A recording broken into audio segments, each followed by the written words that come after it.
warahmatullahi wabarakatuh. Perkenalkan, nama saya Sanyata Jaka Santoso, MPD, Kepala Sekolah SMP Negeri 11 Kota Serang. Kebetulan saya ditugaskan di SMP 11 Kota Serang mulai tahun 2023, dan alhamdulillah SMP Negeri 11 Kota Serang adalah sekolah penggerak angkatan ketiga, yang mudah-mudahan ini menjadi sekolah penggerak di Kota Serang yang bisa memberikan warna dalam penerapan kurikulum Merdeka di Kota Serang. Terima kasih. Assalamualaikum Bapak. Waalaikumsalam warahmatullahi wabarakatuh. Bapak punten, kita bertiga, saya, Ibu Ani, Bu Eli, sama Ibu Ida dari SD Limpar. Kami kesini tujuannya yaitu terkait dengan tugas modul 3.1 Pak, yaitu pengambilan keputusan dalam kasus-kasus dilema etika. Baik Bapak, mudah-mudahan Bapak bisa meluangkan waktu sebentar ya Pak ya. Baik, yang ingin kami tanyakan yang pertama, selama Bapak memimpin di sekolah ini atau di sekolah-sekolah sebelumnya, mungkin Bapak menemukan kasus-kasus yang berhubungan dengan dilema etika atau kasus rujukan moral gitu Bapak? Ya, istilah dilema etika itu kan selalu muncul dalam setiap organisasi, termasuk di dalam pengambilan keputusan. Artinya pimpinan berhadapan dengan suatu kondisi di mana pertimbangan dua sisi yang sama-sama baik, sama-sama benar secara etika, cuma mungkin punya sudut pandang yang berbeda. Yang itu selalu ditemui dalam sebuah kegiatan di organisasi. Di selama ini ya saya sering kali bertemu dengan kondisi-kondisi yang seperti itu. Oke, baik, berarti Bapak sering ya Pak ya menemukan kasus-kasus dilema etika ya Pak ya. Baik, selama ini Bapak bagaimana cara Bapak mengidentifikasi kasus-kasus yang merupakan dilema etika atau itu sebagai rujukan moral? Ya, ada beberapa langkah, tahapan atau hal yang harus dilakukan ketika kita ingin mengambil keputusan yang itu menurut kita termasuk kategori dilema etika. Misalnya kita mencari atau mengidentifikasi permasalahan yang muncul. Jadi mencari akar permasalahan dari masalah yang akan kita selesaikan itu. Kemudian langkah yang berikutnya kita mencari banyak opsi dari penyelesaian masalah itu dengan mempertimbangkan dari berbagai sudut, dari berbagai sudut. Kemudian langkah berikutnya kita juga bisa berkonsultasi dengan pihak-pihak lain yang terkait dengan permasalahan yang akan kita hadapi. Lalu kemudian kita mencari alternatif pemecahan masalah dengan membandingkan antara etika, norma dengan aturan yang ada. Jadi kita sandingkan antara etika atau norma, nilai-nilai kebaikan, dengan peraturan atau regulasi yang ada terkait dengan permasalahan yang akan kita hadapi. Jadi itu beberapa misalnya langkah-langkah yang harus kita pertimbangkan ketika kita berhadapan dengan satu kondisi dalam suatu permasalahan yang kita anggap sebagai sebuah dilema etika dalam organisasi. Berarti melalui berbagai macam tahap ya Pak ya, seperti itu. Baik, untuk pertanyaan selanjutnya Pak, bagaimana nih Pak Bapak menjalankan pengambilan keputusan di sekolah Bapak ketika ada dua kasus di mana sama-sama penting itu Pak kasus tersebut atau sama-sama mengandung nilai kebajikan? Ya, jadi kasus dilema etika ini kan memang seperti istilahnya akan menjadi dilema bagi siapapun yang mengambil keputusan. Di sekolah ini kita sering berhadapan dengan kasus seperti itu. Misalnya contoh, ketika kita melihat ada anak yang menurut banyak teman tidak naik kelas, anak itu tidak diputuskan untuk tidak naik kelas. Di satu sisi anak ini punya kendala dia tidak masuk kelas, tidak masuk sekolah, yang menyebabkan dia tidak naik kelas adalah karena dia punya keterbatasan. Misalnya datang ke sekolah, misalnya orang tua dia harus membantu orang tuanya, tidak punya transport. Ini kan dilema nih. Di satu sisi dia anak itu menjalankan tugasnya sebagai seorang anak membantu orang tuanya. Di sisi lain dia terkena aturan atau peraturan yang ada di sekolah bahwa yang tidak mencukupi 80% kehadiran maka dia tidak naik kelas. Ini kan kategori dilema etika. Bagaimana kita mengambil sikap seperti itu? Makanya yang harus kita lihat pertama tadi, kita membandingkan antara rujukan antara peraturan yang ada, artinya regulasi yang kita buat, aturan yang ada yang tertulis, kemudian dengan etika kebaikan yang ada. Pasti tentunya dalam pengambilan keputusan tidak akan bisa memuaskan dua-duanya. Nah, kalau dalam istilah dilema etika itu kan tidak ada solusi yang membawa kebaikan bagi dua-duanya, tapi akan membawa konsekuensi negatif di satu sisi. Itu kan dalam konteks dilema etika seperti itu. Nah, ini biasanya kita kompromikan. Makanya kalau dalam dilema etika itu ada istilahnya kompromi moral, artinya kompromi antara dua sisi yang berbeda, dan itu akan dijadikan sebuah keputusan di dalam organisasi tersebut. Baik Bapak, terkait yang barusan Bapak sampaikan, kira-kira langkah-langkah apa yang Bapak lakukan selama ini? Ya, selama ini ketika saya berhadapan dengan kasus seperti ini, dari seperti yang pernah saya sampaikan di awal, mengidentifikasi masalah secara benar sehingga kita mencari permasalahan secara komprehensif, kemudian mencari beberapa alternatif dengan segala konsekuensinya, kemudian kita bisa berkonsultasi, bisa berdiskusi dengan rekan, dengan teman atau dengan siapapun yang bisa membantu dalam pengambilan keputusan. Dan yang terakhir adalah tadi membandingkan antara aturan yang ada dengan nilai norma kebaikan yang ada dalam suatu masyarakat. Itu biasanya begitu.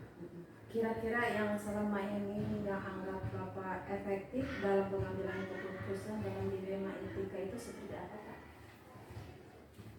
Yang menurut saya yang paling efektif adalah mencari keputusan atau mengambil keputusan yang tingkat resistensinya rendah. Dalam arti ini, tingkat dampak negatifnya yang paling rendah. Itu yang kita gunakan. Jadi kita mencari dampak negatif yang paling, karena tadi seperti yang saya sampaikan, tidak ada solusi yang sempurna, tidak ada solusi yang paling baik dalam pengambilan keputusan. Pasti akan ada sisi negatif yang muncul. Nah, ini yang kita cari, sisi negatif yang paling sedikit yang kita ambil dalam pengambilan keputusan. Baik. Kira-kira adakah tantangannya Bapak dalam pengambilan keputusan terkait dilema etika tadi? Ya, tantangan yang terbesar dari pengambilan keputusan dalam konteks dinamika etika adalah tadi kesulitan untuk mengambil keputusan karena sama-sama sebuah nilai kebenaran, gitu kan, sama-sama nilai kebenaran. Jadi ini yang paling sulit tantangannya adalah tadi mengambil keputusan yang sama-sama baik, yang sama-sama mengandung nilai kebenaran. Itu yang sulit. Makanya tadi yang disampaikan, keputusan akhirnya adalah mencari alternatif dampak negatif yang paling kecil. Itu. Baik Bapak, Ya. untuk pertanyaan berikutnya Pak, apakah Bapak memiliki jadwal tertentu dalam menyelesaikan masalah, ataukah menyelesaikan masalahnya pada saat itu, lalu bentuk prosedurnya yang Bapak jalankan seperti apa? Ya, kalau jadwal yang sifatnya reguler mungkin tidak, tetapi kita melakukan penyelesaian masalah itu ketika muncul masalah maka segera diselesaikan masalah tersebut. Jadi kita nggak mungkin kalau membuat jadwal hari ini harus menyelesaikan ini, enggak, karena memang kalau tidak muncul masalah kenapa harus diselesaikan, tapi kita segera mungkin untuk menyelesaikan permasalahan apabila di lapangan terjadi masalah yang kita hadapi. Jadi langsung gitu ya Pak ya, Iya. ketika ada masalah segera diselesaikan. Iya. Apakah atau adakah seseorang yang membantu Bapak dalam menyelesaikan atau pengambilan keputusan-keputusan dalam kasus dilema etika Pak? Ya, pastinya banyak. Artinya dalam organisasi itu kan banyak pihak yang berkepentingan, banyak pihak yang bersentuhan. Sehingga dalam pengambilan keputusan kita tidak bisa sendiri. Jadi dalam pengambilan keputusan kita membutuhkan masukan dari banyak orang. Walaupun bukan di dalam sekolah itu bukan keputusan yang kolegial, tapi minimal kepala sekolah harus melibatkan semua unsur yang ada di sekolah itu. Baik itu unsur yang ada di dalam sekolah maupun unsur yang ada di luar sekolah. Ada komite, ada dinas pendidikan, ada masyarakat, atau siapapun yang punya care dan kesentuhan dengan permasalahan yang kita hadapi, maka itu biasanya itu akan kita jadikan rujukan, jadikan sebagai bahan untuk menambah referensi, sehingga pengambilan keputusan yang kita akan lakukan itu menjadi komprehensi. Jadi berkolaborasi ya Pak ya. Betul. Iya. Untuk pertanyaan terakhir nih Bapak, dari semua hal yang sudah Bapak sampaikan, pembelajaran apa yang dapat Bapak petik dari kasus-kasus dilema etika? Ya, kasus dilema etika ini membawa banyak pelajaran bagi kita. Yang diantaranya adalah bahwa kita harus betul-betul komprehensif ketika kita melihat suatu permasalahan. Tidak hanya melihat permasalahan dari satu sudut pandang. Jadi kita harus betul-betul banyak melihat permasalahan itu dari sudut-sudut yang berbeda. Sehingga dalam pengambilan keputusannya pun juga harus beragam juga. Harus mendasarkan kepada banyak kepentingan. Banyak dampak yang harus kita pikirkan ketika kita pengambilan keputusan. Artinya dari kasus dilema etika ini kita harus betul-betul lebih luas di dalam pengambilan keputusan. Tidak semata-mata hanya berdasarkan pada aturan formal yang berlaku, tapi ada nilai-nilai norma yang harus kita perhatikan juga dalam pengambilan keputusan. Baik Bapak, terima kasih waktunya. Mungkin pertanyaannya itu saja ya Pak sekitar pengambilan keputusan dalam kasus dilema etika. Mudah-mudahan Bapak sehat selalu, doakan kami ya Pak ya, lancar. Siapa tahu suatu saat kita jadi seorang pemimpin, bisa mengambil keputusan lebih bijak ya dalam kasus-kasus yang kita hadapi. Terima kasih Bapak. Wassalamualaikum warahmatullahi wabarakatuh. Assalamualaikum warahmatullahi wabarakatuh. Saya Haji Ade Mama Suryama, SAG, selaku Kepala Sekolah SDN Limpar, dan saya memiliki CGP Angkatan 10 dan saya juga memiliki guru penggerak di Angkatan 8. Alhamdulillah dengan adanya guru penggerak tersebut, dan mungkin nanti ada satu lagi dari Angkatan 10 yang akan menggerakkan menjadi membantu mengadakan perubahan dalam pendidikan ya, transformasi pendidikan, dan semoga Angkatan 10 yang sedang mempelajari, yang sedang pembelajaran di program guru penggerak ini lulus dengan baik, bisa berbagi praktik baik di sekolah, dan menjadi coach bagi guru-guru di sekolahnya, bisa mengembangkan dirinya dan mengembangkan orang lain. Sukses dan bergerak dan menggerakkan. Assalamualaikum warahmatullahi wabarakatuh. Assalamualaikum Ibu. Waalaikumsalam.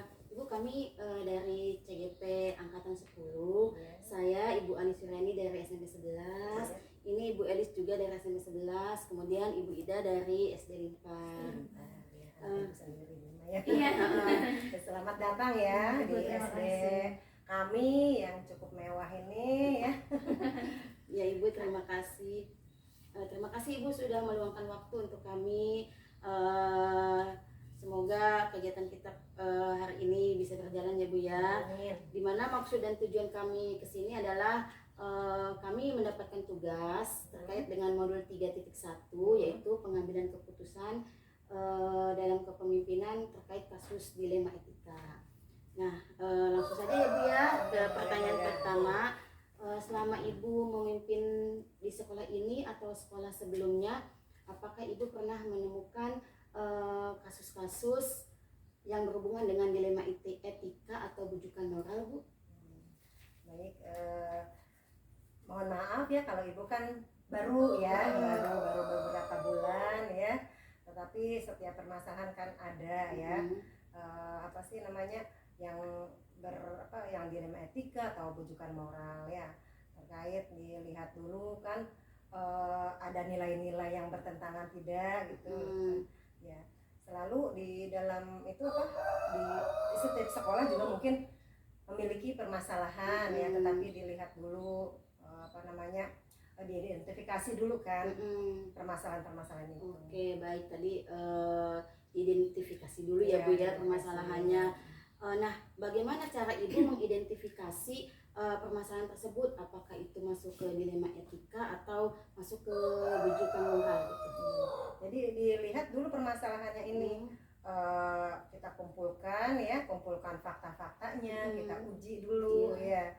Setelah diidentifikasi dan siapa saja yang terlibat ini di dalam permasalahan ini kita kumpulkan fakta-faktanya yang sesuai ini, diuji, dilihat juga nilai-nilai yang bertentangan ya, apakah benar atau benar ya, atau benar atau dengan salah kan. Kalau dilema etika kan benar dengan benar, kalau bujukan moral kan benar dan salah ya. Itu kita dipetakan dulu begitu permasalahannya. Jadi sejauh ini kalau dilema etika mungkin ada ya terkait dengan murid ya, dengan murid. Salah satu contohnya misalkan untuk memutuskan itu kemarin misalkan ada dengan kelas 1 ya. Kelas 1 itu kan walaupun guru kelasnya sudah betul-betul siap ya, misalkan jumlahnya banyak, tetapi kan kita melihat kembali lagi ke murid. Kan ini yang berpihak dengan murid ya. Kalau misalkan kita cari solusi itu untuk tujuannya agar murid itu nyaman ya. Jadi kita cari yang terlibat siapa saja gitu ya. Jadi itu salah satunya kemarin tahun ajaran baru ya, baru kemarin ya, untuk kelas ini kan dijadikan satu kelas atau 2 kelas ya. Kan ada permasalahan tuh.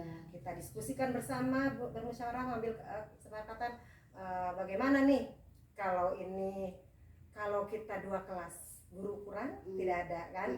Kalau 1 kelas mungkin ada beberapa wali murid yang komplain atau anak juga tidak nyaman gitu untuk belajar penuh gitu ya. Jadi kita cari ini, identifikasi, terus kumpulkan fakta-fakta ya mana. Jadi ambil kesepakatan, kita diskusikan bersama dewan guru ya. Oke, baik, berarti kan mengumpulkan fakta-fakta ya Bu ya, cara mengidentifikasinya. Baik Ibu, untuk pertanyaan yang ketiga nih Bu, selama ini bagaimana Ibu mengambil keputusan di sekolah Ibu ya Bu ya, terutama untuk kasus-kasus di mana yang misalkan ada 2 kasus yang sama-sama benar gitu Bu. Nah, bagaimana tuh Ibu mengambil keputusannya kalau misalkan ada 2 kasus yang sama-sama benar dan mengandung nilai-nilai kebajikan? Iya, ya itu seperti tadi kita uji kebenaran ininya ya, uji permasalahannya dari uji setelah diidentifikasi, kumpulkan fakta yang relevan, terus siapa saja yang terlibat, yaitu kita kumpulkan itu ya. Lalu ada pengujian ya, dan seperti tadi kan yang kemarin itu kasus pembagian kelas kan sama-sama benar ya, sebetulnya ya sama-sama benar ya, itu kan dilema etika ya. Tetapi kita akhirnya kembali mana yang mengandung nilai-nilai kebajikan gitu ya. Nah, itu yaitu berpihak kepada murid ya, agar anak nyaman. Bagaimana walaupun di sini guru kelas sudah benar-benar mampu lah, ini sudah banyak pengalaman untuk kelas gemuk, tetapi kita kembalikan lagi karena kita itu belajar apalagi kurikulum merdeka harus harus berpihak ya. Kalau filosofi Ki Hajar Dewantara kan harus berpihak dan berpusat kepada siswa ya. Jadi kalau misalkan nanti belajarnya tidak nyaman, itu kan berarti anak-anak belajarnya juga tidak fokus, tidak konsentrasi. Betul. Ya. Jadi itu kita ambil keputusan, kemarin itu kita ngambil keputusan sudah dibagi kelas, di 2 kelas, dan masing-masing untuk sementara masing-masing jadi guru olahraga. Jadi harus ada ini, dan semuanya sepakat seperti itu. Baik Ibu, terkait yang barusan Ibu sampaikan, kira-kira langkah-langkah apa yang Ibu lakukan selama ini? Untuk dalam pengambil keputusan yang barusan. Selalu mengedepankan kesepakatan Dewan Guru. Kalau berkaitan dengan murid, semuanya juga terkadang dengan komite ya, berkaitan ini dengan komite, kita ini ya, kita diskusi dengan komite Dewan Guru, selalu bermusyawarah. Saya tidak bisa memutuskan sendiri, saya tidak bisa mengambil keputusan sendiri ya. Kita selalu diskusikan setiap ada permasalahan, kita pecahkan bersama, dan sewaktu-waktu bisa melibatkan komite juga, atau bisa kalau misalkan permasalahan itu kedinasan ya, berkaitan dengan Dewan Guru ya, itu saya diskusi sharing dengan pengawas binaan ya. Tapi terkait dengan murid, kita diskusi dengan Dewan Guru gitu atau komite ya. Untuk hal apa yang kira-kira Ibu anggap paling efektif dalam pengambilan keputusan dilema etika Ibu? Yang paling efektif? Yang paling efektif ya, jika sudah ada musyawarah ya, itu ya musyawarah. Karena kalau kita sendiri juga kan sulit. Dan kalau setelah musyawarah, tetapi dalam musyawarah pun terkadang banyak pendapat-pendapat kan, tetap harus memutuskan ya. Ya kita kembali lagi, mana yang mengandung nilai-nilai kebajikan ya, kembali lagi ke berpihak kepada murid ya. Jangan sampai ini keputusan ini tidak memihak ke murid gitu ya. Jadi harus benar-benar adil gitu.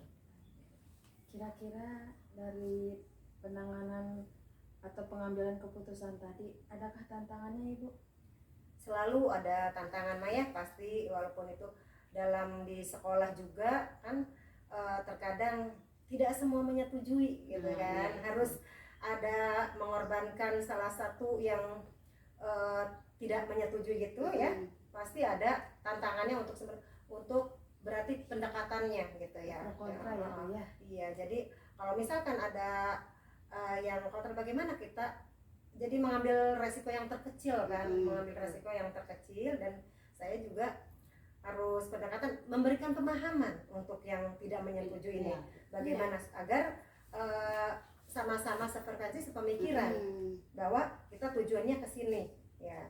Kan ada aja nih yang tidak setuju bahwa gini-gini ya, kita gambarkan, paparkan ini begini ya permasalahannya ya, ini mengandung nilai kebajikan, ini mengandung nilai kebajikan, tapi mana yang utamakan ke murid gitu ya, siswa lagi kembali lagi ke murid. Baik Ibu, pertanyaan selanjutnya, apakah dengan permasalahan-permasalahan atau kasus yang Ibu hadapi, baik itu dilema etika maupun rujukan moral, dijadwalkan ketika menyelesaikannya, ataukah pada saat itu? Lalu bentuk dan prosedurnya yang Ibu tempuh, yang Ibu jalani seperti apa?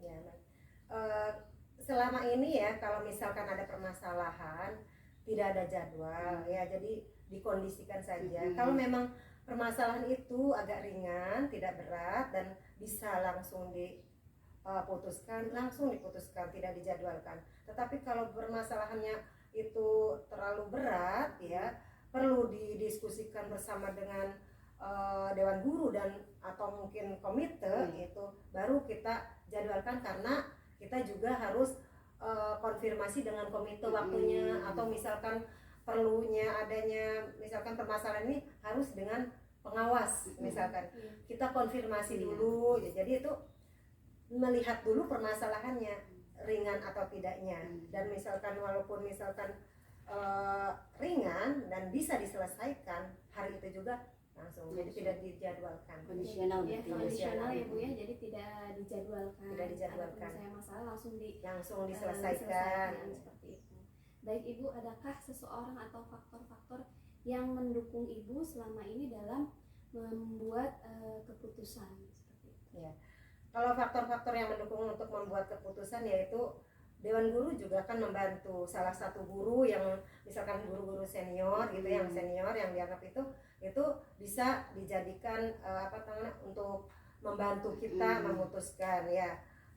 Jadi itu guru senior ya yang kita ajak diskusi untuk memutuskan. Atau juga kita punya atasan kan, kepala sekolah ada atasan yaitu pengawas binaan ya. Itu juga bisa membantu untuk yang mendukung, yang membantu untuk pengambilan keputusan kepala sekolah ya. Jadi berkolaborasi ya Bu ya, Iya. dengan semua pihak gitu. Lalu Ibu, semua hal yang udah Ibu sampaikan tadi, pembelajaran apa yang didapatkan oleh Ibu mengenai keputusan dilema etika maupun rujukan moral gitu Bu? Jadi pembelajarannya ya, kita seorang pemimpin itu benar-benar harus menghadapi suatu permasalahan itu dengan kepala dingin, tidak emosi, dan dilihat dulu permasalahannya, diidentifikasi, lihat fakta-faktanya, kumpulkan fakta, pengujian dulu bagaimana, apakah ini benar atau salah, atau benar bertentangan tidak ya, permasalahan dengan nilai-nilai kebajikan itu. Jadi akhirnya kita benar-benar harus mempertimbangkan semua itu ya, semua itu dipertimbangkan, tidak langsung untuk diputuskan. Dan itu pembelajaran ya, setiap setiap permasalahan itu adalah pengalaman.